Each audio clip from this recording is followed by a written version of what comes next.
Do you miss it? The click-clack of the office, the sound of stapling, the gossip spreading itself amongst the hallways. Do you yearn for it? The smoke break where alliances are made, the big presentation meetings, the work wives and husbands who become our most intimate partner until the clock strikes 5. Do you want to go back to it? Create moments where colleagues become friends, where your office feels like a home, where you're part of something bigger? Because I absolutely do not. F the workplace, burn the staplers at the stake. The dark days are over and I am never going back. Now you may be listening to this thinking, whatever do you mean? I love being in the office. I miss the 3 colleagues who I speak to when I'm heating up my soup in the microwave. And do you know what? That's valid. But this is for the people who never want to return to Babylon.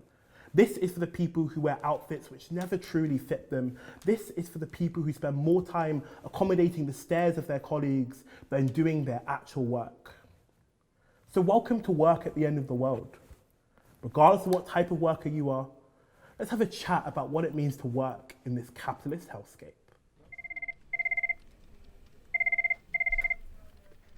The legendary Shakespeare once said, "What's in a name?" But the real question is, what's in a colleague?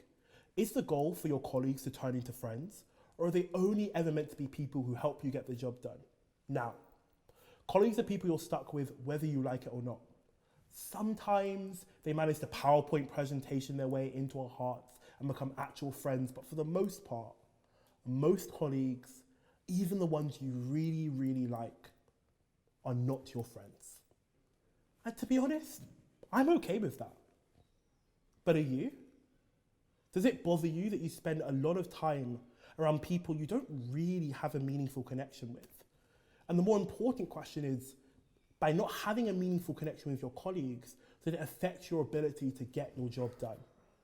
Because there is a balance between getting involved in the office dynamic so you can be an effective team player and not being forced to give your energy into situations which don't really serve you. And I think we should get involved in the office dynamic. I think we should care about the people around us because I think that's what it means to be a team player.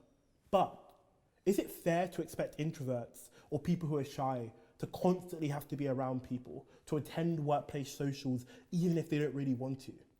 Is it fair to expect people like me who don't drink to have to go to the pub or not be seen as a team player? And I would say it isn't. That's not my job. My job is to come and do my work. It's not to do all the extra things. But if I don't do them, does that make me vulnerable? Does that mean that because I'm not constantly being around the team, that I'm less likely to be able to band with my teammates, correct with my work colleagues, and maybe to fight together for change? Because there are so many workers' rights issues which we need to deal with at the moment. And whether you like it or not, your colleagues are going to be key to that. Whether it's discussing salaries or looking at workplace conditions, having a strong relationship with the people you work with is essential to fighting for change. Now, in case you haven't noticed, I am black. So I can't have a conversation about the workplace without recognizing that most of the ones I've had have been very, very white. And listen, I'm not whitest. Some of my favorite skincare products are white. SPF is literally my best friend, and I am a strong ally of queer women who choose to wear white eyeliner. But it can be a bit tiring, because regardless of what you look like, work is a performance. We get ready and perform the act of being a good worker or colleague and boss, and we repeat that process over again and again and again. But when you're black, or queer, or disabled or working class, that performance gets a bit trickier. The lines we need to say don't always come as naturally. Hidden callbacks are happening, which we never seem to be invited to.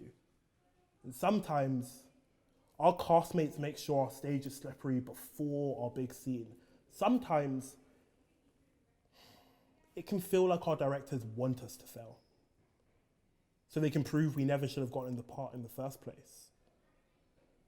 Now, did COVID fix all of these problems? No. In many ways, it made it worse. But I know I'm not alone in finding some relief about not constantly being in that environment. Constantly being in an environment which has never made any effort to make me feel seen, heard, or appreciated. When people online talk about not wanting to return to the office, they like to focus on the commute or the small talk. And yeah, that's annoying, but for many of us, constantly being in that environment was destroying who we were. It was exhausting. And I'm really tired of us having conversations about imposter syndrome, when really it's about hostile work environments. I'm tired of workplaces running professional development courses to try and fix structural problems. And as the world changes and starts to recover, there is no going back. Because many of us have gotten to taste what it's like to work while not feeling exhausted.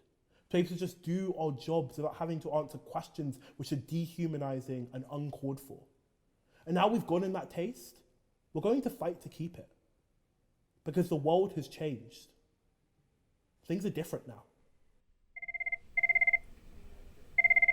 I think everything I've said is super important. The conversation about working from home matters. It's going to be a big part of the conversation we have about what work needs to look like in the future. But during a pandemic, where workers' rights are literally being shredded as we speak, I'm a bit confused as to why the media loves focusing on work from home so much when there are so much more pressing issues.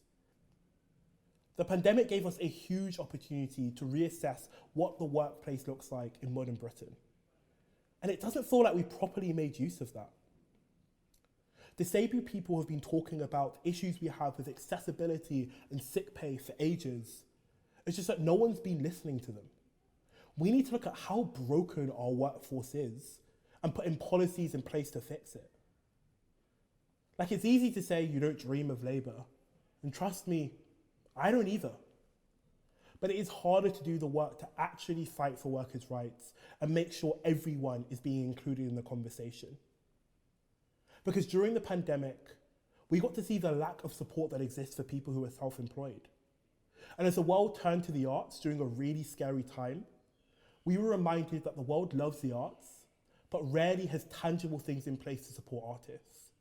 That creatives will get you through a rainy day, but never be given a raincoat. And when we needed our healthcare system to step up, we gave people claps instead of safety. People acted like doctors and nurses are the only ones who run a hospital, and other healthcare workers weren't even left in the conversation.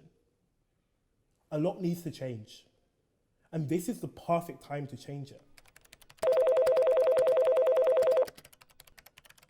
So, as the great Shakespeare once said, what's in a workplace? Is it the sound of staplers, microaggressions, or revolution which has you weak in the knees at the prospect of a post-COVID workplace? Either way, buckle in. I think the conversation has only just begun.